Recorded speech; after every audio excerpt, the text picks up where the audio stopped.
तो कहानी की शुरुआत 1858 के समय से होती है। ये वो समय था जब गोरे लोग काले लोगों को गुलाम बनाकर उनसे काम करवाते थे। यहाँ हम काले लोगों का एक ग्रुप देखते हैं। ये सभी गुलाम थे जिन्हें दो गोरे भाई एस और डिकी बेचने के लिए ले जा रहे थे।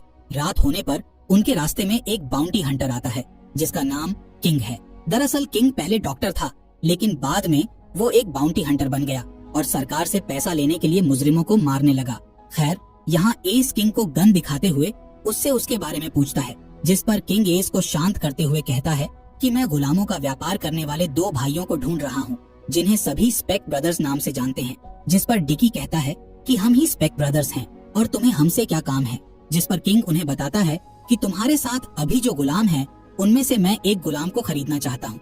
तभी किंग उन सभी गुलामों से पूछता है कि आखिर तुम में से करुकन प्लांटेशन में कौन रहा करता था। जिस पर जांगो नाम का एक गुलाम बताता है कि मैं पहले वहाँ रहता था। ये सुनकर किंग जांगो के पास आता है और उससे कहता है कि क्या तुम ब्रिटल ब्रदर्स के बारे में जानते हो।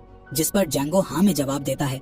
तब किंग उससे ब्रिटल ब्रदर्स के नाम पूछता है, जिस पर जांगो बताता है कि सबसे बड़े भाई का नाम जॉन, दूसरे वाले का नाम एलिस और सबसे छोटे भाई का नाम रॉजर है। यहाँ किंग जांगो से पूछता है कि क्या तुम इन तीनों भाइयों को देखकर उन्हें पहचान सकते हो। इसी बीच एस किंग से कहता है कि तुम हमारे गुलाम से इस तरह बात नहीं कर सकते। तब किंग उससे कहता है कि मैं एक खरीदार हूँ और मैं तुमसे एक गुलाम को खरीदना चाहता हूँ।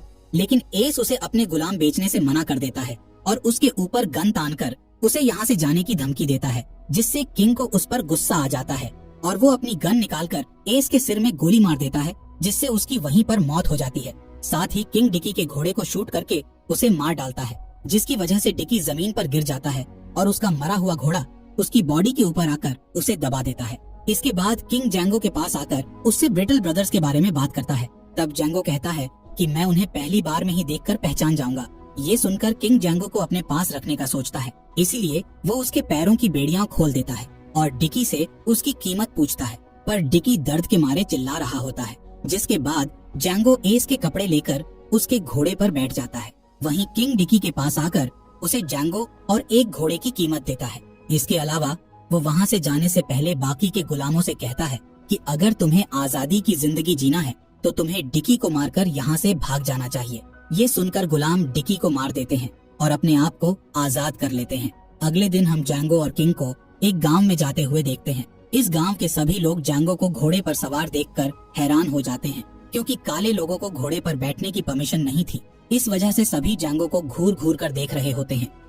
यहाँ किंग और जांगो एक बार में जाते हैं, जहाँ बार का मालिक जांगो को देखकर बहुत डर जाता है और बार से भाग जाता है। असल में जांगो किंग के साथ बराबरी से खड़ा था और आज के समय में काले लोगों का गोरे लोगों के साथ बराबरी से खड़ा होना बहुत ही बड़ी बात थी।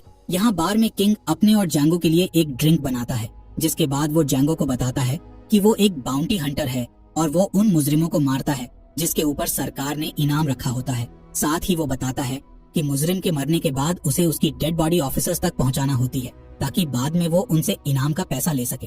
अब किंग जांगो से कहता है कि मुझे किसी को गुलाम बनाना अच्छा नहीं लगता है, पर मुझे तुम्हारी मदद की जरूरत है, इसलिए मैंने तुम्हें चुना है। यहाँ किंग जांगो से एक सौदा करता है कि अगर तुम ब्रिटल ब्रदर्स को मारने में मेरी मदद करोगे तो मैं तुम्हें $75 दूंगा और तुम्हें हमेशा के लिए आजाद कर दूंगा। इसी बीच बार का मालिक एक पुलिस ऑफिसर को वहाँ ले आता है। तब ऑफिसर किंग और जांगो को बार से बाहर आने का कहता है और उन्हें मारने की धमकी देता है, जिससे किंग को उस पर गुस्सा आ जाता है और वो उस ऑफिसर को जान से मार देता है। ये देखकर गांव के सभी लोग बुरी तरह डर जाते हैं और अपने बड़े ऑफिसर को बुलाने के लिए चले जाते हैं। इसके बाद गांव का बड़ा ऑफिसर वहाँ आकर बार को चारों तरफ से घेर लेता है और किंग को अपने साथी के साथ बाहर आने का कहता है। तब किंग उससे कहता है कि मैं सरकार के साथ काम करने वाला आदमी हूँ, इसलिए तुम्हें मुझ पर गोली चलाने से पहले मेरी पूरी बात सुननी होगी, जिसके लिए ऑफिसर मान जाता है। तब किंग बाहर आकर उन्हें बताता है कि मैंने तुम्हारे जिस आदमी को मारा है वो असल में एक मुजरिम था और वो अपनी पहचान छुपाकर यहाँ रह रहा था। अब क्योंकि वो मरा हुआ आदमी 2 महीने पहले ही पुलिस में भर्ती हुआ था, इसलिए बड़े ऑफिसर को किंग की बात पर यकीन होने लगता है। तब किंग उसे एक वारंट दिखाता है जिसमें उस मरे हुए ऑफिसर के बारे में लिखा था। साथ ही उसे मारने पर सरकार ने $200 का इनाम भी रखा था। इस वारंट को देखकर बड़े ऑफिसर को किंग पर यकीन हो जाता है। तब किंग उस ऑफिसर से $200 मांगता है, जिससे उस ऑफिसर को उसे $200 देने पड़ते हैं। इसके बाद किंग और जांगो वहाँ से चले जाते हैं। जब वो आराम करने के लिए रुकते हैं, तब किंग को पता चलता है कि जांगो शादीशुदा है और उसकी पत्नी ब्रूमहिल्डा को ब्रिटल ब्रदर्स ने किसी अमीर आदमी को बेच दिया है। यहाँ जैंगो किंग से कहता है कि मैं तुम्हारा काम करने के बाद अपनी पत्नी को ढूंढूंगा और उस अमीर आदमी से अपनी पत्नी की आजादी खरीद कर उसे अपने साथ कहीं दूर ले जाऊंगा। इसके बाद जैंगो बताता है कि ब्रूमहिल्डा का पालन पोषण एक जर्मन औरत ने किया था, इसलिए उसे थोड़ी बहुत जर्मन भाषा बोलना आता है। ये सुनकर किंग बहुत खुश होता है क्योंकि वो भी एक जर्मन था। अब वो दोनों ब्रिटल ब्रदर्स की खोज करने के लिए आगे बढ़ते हैं। कुछ देर के बाद वो एक गांव में रुककर आराम करते हैं, जहां किंग और जैंगो ब्रिटल ब्रदर्स तक पहुंचने का प्लान बनाते हैं। इधर किंग जैंगो को नए कपड़े दिलाता है और उससे कहता है कि अब से तुम्हें मेरा नौकर बनने की एक्टिंग करनी होगी ताकि किसी को तुम पर शक ना हो। इसके बाद जैंगो अपनी पसंद के कपड़े पहनता है और फिर वो दोनों बिग डैडी नाम के व्यापारी से मिलने चले जाते हैं, जहां बिग डैडी किंग के साथ एक काले आदमी को देखकर गुस्सा हो जाता है और उसे अपने एरिया से जाने का कहता है। तब किंग बिग डैडी से डील करता है कि वो उसके गुलाम को खरीदने आया है, जिसके बदले में वो उसे अच्छी कीमत देगा। ये सुनकर बिग डैडी खुश हो जाता है और किंग का अच्छे से स्वागत करता है। साथ ही वो अपनी गुलाम बेटीना से जैंगो का अच्छे से ख्याल रखने का कहता है। जब बेटीना जैंगो को आसपास की जगह में घुमा रही होती है, तब जैंगो उससे ब्रिटल ब्रदर्स के बारे में पूछता है, लेकिन बेटीना ऐसे भाइयों को नहीं जानती थी। इसीलिए जैंगो उसे कहता है कि वो 3 भाई हैं जो अपनी पहचान छुपा कर रहा करते हैं। तब बेटीना बताती है कि उनके यहाँ 1 साल पहले 3 भाई आए थे जो अभी भी यहाँ रहा करते हैं। जिसके बाद बेटीना एक आदमी की ओर इशारा करती है। जब जैंगो उस आदमी को देखता है तो वो उसे पहचान जाता है। ये कोई और नहीं बल्कि एलिस ब्रिटल था। इसके अलावा बेटीना बताती है कि बाकी के 2 भाई घोड़ों के अस्तबल में गुलामों को सजा दे रहे हैं। इसके बाद जैंगो तुरंत अस्तबल की ओर जाता है, जहां जॉन और रॉजर एक गुलाम लड़की को सजा दे रहे थे। ये देखकर जैंगो जॉन को शूट करके मार डालता है, जिसके बाद वो रॉजर को कोड़े से पीटता है और उसे भी शूट करके मार डालता है। यहाँ हमें पता चलता है कि जैंगो और उसकी पत्नी ब्रूमहिल्डा ने कैरोकन प्लांटेशन से भागने की कोशिश की थी, इसलिए ब्रिटल ब्रदर्स ने उसे और उसकी पत्नी को बहुत पीटा और उन दोनों के चेहरे पर भगोड़े का निशान लगा दिया, जिसके बाद उन दोनों को अलग अलग जगह पर बेच दिया था। थोड़ी ही देर बाद किंग वहाँ आता है। तब जैंगो उसे बताता है कि मैंने जॉन और रॉजर को मार दिया है और एलिस मैदान में गुलामों की निगरानी कर रहा है। तब किंग मैदान की ओर देखता है, जहाँ एलिस घोड़े पर बैठा होता है। किंग बिना किसी हिचकिचाहट के एलिस पर निशाना साधता है और उसे शूट करके जान से मार डालता है। तभी बिग डैडी अपने लोगों के साथ वहाँ आकर किंग और जैंगो के ऊपर बंदूक तान देता है। तब किंग उसे समझाता है कि हम किसी और को नुकसान पहुंचाने नहीं आए थे, बल्कि सिर्फ ब्रिटल ब्रदर्स को मारने आए थे। यहाँ किंग बिग डैडी को ब्रिटल ब्रदर्स के खिलाफ एक वारंट दिखाता है, जिससे बिग डैडी को उन्हें छोड़ना पड़ता है। पर उसे अभी भी उन दोनों पर गुस्सा था, क्योंकि उन्होंने उसके खास आदमियों को मारा था। खैर, अब किंग और जैंगो ब्रिटल ब्रदर्स की बॉडी को अपनी बग्घी में रखकर वहाँ से निकल जाते हैं। रात होने पर वो दोनों एक जगह आराम करने के लिए रुकते हैं। इस बीच हम बिग डैडी को देखते हैं, जो अपने साथियों के साथ किंग और जैंगो को मारने का प्लान बनाता है। जिसके बाद वो लोग मौका देखकर किंग की बग्घी को घेर लेते हैं, लेकिन किंग को पहले से ही बिग डैडी के इरादे ठीक नहीं लग रहे थे, इसीलिए वो और जैंगो पहले ही अपनी बग्घी से दूर हो गए थे। जैसे ही बिग डैडी के लोग बग्घी के पास पहुंचते हैं, तब छुपा हुआ किंग अपनी बग्घी में रखे बारूद में शूट कर देता है, जिससे एक बड़ा धमाका होता है और बिग डैडी के कई सारे लोग मारे जाते हैं। इसके बाद किंग जैंगो को अपनी स्नाइपर देकर उससे बिग डैडी को मारने का कहता है, जिससे जैंगो एक ही बार में उसे शूट करके मार डालता है। जिसके बाद किंग और जैंगो एक जगह पर रुककर डिनर करते हैं, जिस दौरान जैंगो किंग से अपनी पत्नी के बारे में बातें करता है। तब किंग उसे जर्मन की एक राजकुमारी की कहानी सुनाता है, जिसका नाम ब्रूमहिल्डा था। किंग बताता है कि उस राजकुमारी को उसके पिता ने पहाड़ पर कैद कर दिया था। तब एक राजकुमार ने आकर उसे कैद से छुड़ाया था। ये कहानी सुनकर जैंगो डिसाइड करता है कि वो भी अपनी पत्नी को किसी भी तरह आजाद करके रहेगा, पर किंग का कहना था कि उसे अभी थोड़ी और सब्र रखनी चाहिए और उसे भी बाउंटी हंटर की ट्रेनिंग लेनी चाहिए, ताकि वो पैसे कमाकर अपनी पत्नी को अमीर आदमी से खरीद सके। यहाँ किंग जैंगो को ऑफर देता है कि मैं तुम्हें बाउंटी हंटिंग सिखाऊंगा और तुम्हें मेरा साथी बनकर मेरे साथ काम करना होगा, जिसके बदले में तुम्हें पैसे भी दूंगा। इसके अलावा वो जैंगो से वादा करता है कि वो खुद ब्रूमहिल्डा को ढूंढने में उसकी मदद करेगा। अब अगले दिन जैंगो और किंग एक गांव में जाते हैं, जहां किंग जैंगो को उसका पहला मिशन देता है, जिसमें जैंगो को स्मिटी नाम के किसान को मारना होता है। पर जैंगो को उसे मारने की हिम्मत नहीं थी, क्योंकि स्मिटी के साथ उसका बेटा भी था। इसीलिए किंग उसे स्मिटी का वारंट दिखाता है, जिसमें लिखा था कि स्मिटी और उसकी गैंग ने कई निर्दोष लोगों को मारकर उनका सामान चुराया है। इसीलिए स्मिटी और उसकी पूरी गैंग को मारने के लिए सरकार बाउंटी हंटर को $7,000 का इनाम देगी। इसके बाद जैंगो स्मिटी के ऊपर अपनी स्नाइपर तान लेता है और उसे जान से मार डालता है। अब किंग और जैंगो बर्फीली जगह पर आ जाते हैं, जहां वो स्नोमैन का उपयोग करके शूटिंग की प्रैक्टिस करता है और एक अच्छा निशानेबाज बन जाता है। साथ ही वो किंग के साथ मिलकर स्मिटी के सभी गैंग मेंबर्स को जान से मार डालता है। इसके बाद किंग और जैंगो पास ही के पुलिस स्टेशन में जाते हैं, जहां वो स्मिटी और उसके गैंग वालों की डेड बॉडी को जमा करके ऑफिसर से उनके इनाम के पैसे ले लेते हैं। कुछ समय बाद वो मिसिसिपी नाम की जगह पर जाते हैं, जहां वो सड़क पर कई सारे गुलामों को देखते हैं जिनके साथ बहुत ही बुरा सलूक हो रहा होता है। यहाँ उन्हें एक रिकॉर्ड से पता चलता है कि ब्रूमहिल्डा के नए मालिक का नाम कैल्विन जे कैंडी है, जो कि मिसिसिपी के सबसे बड़े कॉटन प्लांटेशन का मालिक है। यहाँ किंग ब्रूमहिल्डा को कैल्विन से आजाद कराने का एक प्लान बनाते हुए कहता है कि मैं कैल्विन से उसका सबसे खास फाइटर खरीदने के लिए जाऊंगा और तुम मेरे सबसे खास आदमी बनकर मेरे साथ चलोगे। दरअसल कैल्विन अपने गुलामों को फाइट के लिए तैयार करता है और उन पर पैसे लगाकर बड़ी बड़ी फाइट्स करवाता है। अब जैंगो और किंग कैल्विन के वकील से मिलते हैं, जो कि उन्हें कैल्विन के क्लब में ले जाता है। यहाँ कैल्विन अपने फाइटर की लड़ाई दूसरे फाइटर से करवा रहा होता है। इसके बाद किंग कैल्विन से बात करता है और उसे बताता है कि वो $12,000 में उसके सबसे अच्छे फाइटर को खरीदना चाहता है। इतने पैसों का ऑफर सुनकर कैल्विन खुश हो जाता है और उन्हें अपने कैंडी लैंड में चलने के लिए इनवाइट करता है। अगले दिन किंग और जैंगो कैल्विन के साथ कैंडी लैंड के लिए निकल जाते हैं, जहाँ रास्ते में कैल्विन के लोग जैंगो के काले होने पर उसका मजाक उड़ाते हैं, जिससे जैंगो को गुस्सा आता है और वो एक गोरे आदमी को घोड़े से गिरा देता है। तब कैल्विन अपने आदमियों से कहता है कि वो जैंगो को भला बुरा ना बोले। कुछ दूर चलने के बाद जैंगो दिखावा करता है कि उसे भी काले लोगों से नफरत है, इसलिए वो कैल्विन के गुलामों से भला बुरा कहने लगता है। तब किंग को लगता है कि जैंगो की वजह से उसका प्लान खराब हो जाएगा, इसलिए वो जैंगो से बात करता है और उसे समझाता है कि तुम्हें अपने आप पर काबू करना होगा, वरना कैल्विन को हमारी असलियत के बारे में पता चल जाएगा।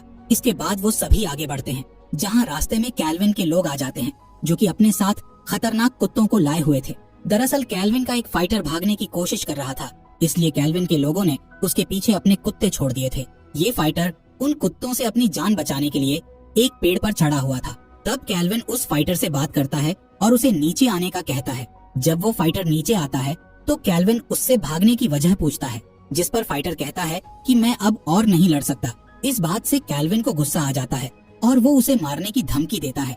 ये देखकर किंग को उस फाइटर पर दया आ जाती है, इसलिए वो उसे खरीदने का कहता है, जिस पर जैंगो उसे रोकते हुए कहता है कि ये हमारे किसी काम का नहीं है, इसलिए इसे नहीं खरीदना चाहिए। तब कैल्विन जैंगो के पास आकर उससे पूछता है कि क्या तुम्हें इस काले आदमी के मरने पर कोई अफसोस नहीं होगा, जिस पर जैंगो कहता है कि ये तुम्हारा गुलाम है, तुम्हें इसके साथ जो भी करना है तुम कर सकते हो। ये सुनकर कैल्विन उस फाइटर के ऊपर कुत्ते छोड़ने का कह देता है, जिससे वो कुत्ते फाइटर पर हमला करके उसे मार डालते हैं। कुछ समय के बाद वो सभी कैंडी लैंड आ जाते हैं, जहाँ कैल्विन का सबसे खास गुलाम स्टीफन उनका स्वागत करता है। पर जब वो जैंगो को घोड़े पर देखता है तो उसे बहुत गुस्सा आता है और वो कैल्विन से पूछता है कि आखिर वो तुम्हारे सामने घोड़े पर कैसे बैठ सकता है। दरअसल स्टीफन काला होने के बाद भी काले लोगों से नफरत करता था और उन्हें बहुत परेशान करता था। यहाँ कैल्विन उससे कहता है कि जैंगो एक आजाद आदमी है और वो हमारे मेहमान किंग का खास आदमी है, इसीलिए तुम्हें उसके साथ अच्छे से पेश आना होगा। इसके बाद कैल्विन अपनी बहन लारा से मिलता है, जो कि इस जगह को संभाला करती थी। तभी किंग कैल्विन से कहता है कि तुमने कहा था कि तुम्हारे पास एक ऐसी गुलाम है जो जर्मन बोलना जानती है। तब कैल्विन को याद आता है कि उसने हिल्डी नाम की एक गुलाम को खरीदा था, जिसे थोड़ी बहुत जर्मन आती है। यहाँ किंग कैल्विन से कहता है कि मैं फाइटर की डील करने से पहले उस लड़की से मिलना चाहता हूँ। तभी स्टीफन बताता है कि हिल्डी ने यहाँ से भागने की कोशिश की थी, इसलिए उसे सजा देने के लिए उसे धूप में रखे टैंक के अंदर बंद किया है। ये सुनकर कैल्विन उसे जल्द से जल्द बाहर निकालने का कहता है। जब वो हिल्डी को बाहर निकालते हैं तो जैंगो को पता चलता है कि हिल्डी कोई और नहीं बल्कि ब्रूमहिल्डा है। असल में कैंडी लैंड में आने पर उसका नाम बदल दिया गया था। जैंगो ब्रूमहिल्डा की इस हालत को देखकर बहुत दुखी हो जाता है और अपनी गन निकालने लगता है। तभी वो सोचता है कि अगर उसे अपनी पत्नी को खरीदना है तो उसे खुद को शांत रखना होगा, इसलिए वो अपने गुस्से को कंट्रोल करता है। अब रात में लारा ब्रूमहिल्डा को तैयार करके उसे किंग के रूम में ले जाती है, जहाँ किंग ब्रूमहिल्डा से जर्मन में बात करता है और उसे बताता है कि मैं और जैंगो तुम्हें बचाने के लिए आए हैं। जब जैंगो ब्रूमहिल्डा के सामने आता है तो वो खुशी के मारे बेहोश हो जाती है। खैर, अब सभी डिनर करते हैं, जिस दौरान स्टीफन देखता है कि ब्रूमहिल्डा जैंगो को देखकर मुस्कुरा रही है और जैंगो भी उसे बार बार देख रहा है, इसलिए वो ब्रूमहिल्डा को अंदर ले जाता है और उससे पूछता है कि क्या तुम जैंगो को पहले से जानती हो, जिस पर जैंगो मना कर देती है। यहाँ किंग कैल्विन से डील करता है कि वो उसके फाइटर के साथ उस जर्मन लड़की को भी अपने साथ ले जाना चाहता है, लेकिन तभी स्टीफन वहाँ आ जाता है और कैल्विन से अकेले में बात करने का कहता है। जब कैल्विन स्टीफन के पास जाता है तो स्टीफन उसे बताता है कि ये लोग किसी फाइटर के लिए नहीं बल्कि उस जर्मन लड़की के लिए आए हैं और मुझे लगता है कि वो लड़की जैंगो की पत्नी है। ये सुनकर कैल्विन डिसाइड करता है कि वो किंग को अपना फाइटर नहीं बेचेगा बल्कि वो लड़की के बदले किंग से $12,000 लेगा। अब बाहर आकर कैल्विन ब्रूमहिल्डा का मजाक उड़ाते हुए सबको उसकी पीठ दिखाता है जिसमें कोड़ों के निशान लगे हुए थे। ये देखकर जैंगो को गुस्सा आता है लेकिन वो कुछ नहीं कर सकता था। तभी लारा कैल्विन पर चिल्लाती है और उसे ब्रूमहिल्डा की बेइज्जती करने से मना करती है। तब कैल्विन अपनी बहन और ब्रूमहिल्डा को अंदर जाने का कहता है, जिसके बाद वो किंग से कहता है कि मुझे तुम्हारी असलियत के बारे में पता चल गया है। तभी स्टीफन ब्रूमहिल्डा को बाहर लेकर आता है और कैल्विन के हवाले कर देता है। तब कैल्विन ब्रूमहिल्डा की गर्दन पकड़कर उसे मारने की धमकी देता है। तब किंग ब्रूमहिल्डा की जान बचाने के लिए कैल्विन से सौदा करता है और उसे $12,000 दे देता है। सौदा पूरा होने के बाद कैल्विन ब्रूमहिल्डा की आजादी के पेपर तैयार करता है। पेपर तैयार होने के बाद किंग जैंगो और ब्रूमहिल्डा वहाँ से जाने लगते हैं। तब कैल्विन किंग को रोकता है और उससे कहता है कि तुम्हें मुझसे हाथ मिलाकर जाना होगा, लेकिन किंग उससे हाथ मिलाने से मना कर देता है। तब कैल्विन कहता है कि अगर तुम मुझसे हाथ मिलाकर नहीं गए तो ये डील नहीं मानी जाएगी। साथ ही वो अपने लोगों से कहता है कि अगर ब्रूमहिल्डा ने इस घर से बाहर कदम रखा तो उसे मार डालना। इसलिए अब किंग कैल्विन से हाथ मिलाने के लिए आगे बढ़ता है, जिस दौरान वो अपनी गन निकाल लेता है और हाथ मिलाने की बजाय कैल्विन को शूट करके मार डालता है। ये देखकर स्टीफन बहुत दुखी होता है और रोने लगता है। इसी बीच कैल्विन का आदमी किंग को शूट करके मार देता है। वहीं जैंगो अपनी गन निकालकर कैल्विन के आदमी और उसके वकील को मार डालता है, जिसके बाद वो ब्रूमहिल्डा को लेकर भागने लगता है। तभी कैल्विन के लोग उस पर हमला कर देते हैं, इसलिए वो ब्रूमहिल्डा को रूम में छोड़कर सभी लोगों को मारने लगता है। लेकिन तभी जैंगो की गोलियां खत्म हो जाती है, इसलिए वो वहीं छुप जाता है। इसी बीच कैल्विन का आदमी ब्रूमहिल्डा को पकड़ लेता है और जैंगो को धमकी देता है कि अगर वो बाहर नहीं आया तो वो ब्रूमहिल्डा को मार देगा। इसलिए जैंगो बाहर आ जाता है और उसे पकड़ लिया जाता है। इसके बाद कैल्विन का आदमी जैंगो को टॉर्चर करता है, जिस दौरान स्टीफन वहाँ आता है और जैंगो को बताता है कि लारा ने तुम्हें लिक्विड नाम के व्यापारियों को बेचा है जो तुम्हें बहुत टॉर्चर करेगा और तुम उससे मरने की भीख मांगोगे। अगले दिन हम जैंगो को जंजीर से बंधा हुआ देखते हैं, जहाँ लिक्विड उसे अपनी कंपनी की ओर ले जा रहे थे।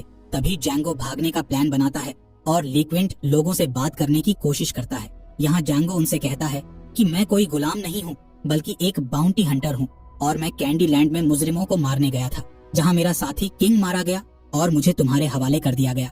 जैंगो की बातें सुनकर लिक्विड अपने बाकी के गुलामों से जैंगो के बारे में पूछते हैं, जिस पर वो गुलाम बताते हैं कि जैंगो और उसका साथी घोड़े पर बैठकर कैंडी लैंड आए थे और जैंगो किसी का गुलाम नहीं बल्कि आजाद इंसान है। ये सुनकर लिक्विड को जैंगो पर यकीन हो जाता है। तब जैंगो लिक्विड से कहता है कि मैं कैंडी लैंड वापस जाना चाहता हूँ ताकि मुजरिमों को मार सकूं और इसके बदले में सरकार से मिलने वाला इनाम मैं तुम्हें दे दूंगा। ये सुनकर लिक्विड खुश हो जाते हैं और उसकी जंजीर खोलकर उसे हथियार दे देते हैं। तब जैंगो बड़ी चालाकी से उन तीनों व्यापारियों को मार डालता है और ब्रूमहिल्डा को बचाने के लिए कैंडी लैंड चला जाता है। यहाँ सभी लोग कैल्विन के फ्यूनरल में होते हैं।